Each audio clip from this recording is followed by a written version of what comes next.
Assalamu alaikum. Le discours d'Erdogan hier était quand même assez fort. Et on va une fois écouter ce qu'il a dit. Je lance la vidéo et on regarde ça ensemble. C'est l'une des plus graves menaces jamais entendues de la part de la Turquie à l'encontre d'Israël.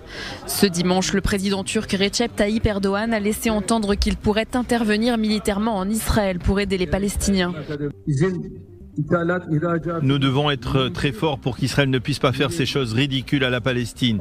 Tout comme nous sommes entrés au Karabakh, tout comme nous sommes entrés en Libye, nous pouvons faire quelque chose de similaire avec eux. Il n'y a aucune raison pour que nous ne le fassions pas. Nous devons simplement être forts pour pouvoir prendre ces mesures. Une déclaration qui a profondément indigné Israël. Erdogan suit les traces de Saddam Hussein et menace d'attaquer Israël. Laissez-le simplement se souvenir de ce qui s'est passé là-bas et comment cela s'est terminé. Autre réaction, celle du dirigeant néerlandais d'extrême droite Geert Wilders. L'islamo-fasciste Erdogan menace d'envahir Israël. Ce type est complètement fou. La Turquie devrait être expulsée de l'OTAN.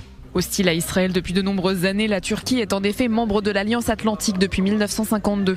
Son armée est la deuxième en nombre d'effectifs après l'armée américaine. Elle s'entraîne donc avec les alliés d'Israël.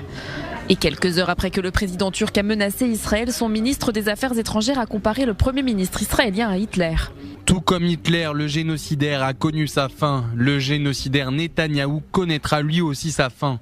Et de la même manière que les génocidaires nazis ont été appelés à rendre des comptes, ceux qui cherchent à détruire les Palestiniens devront également répondre de leurs actes. L'humanité tout entière se tient aux côtés des Palestiniens.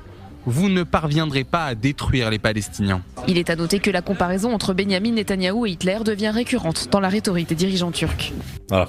Vous en pensez quoi? Moi, je trouve personnellement que c'est un discours qui est fort, tu vois.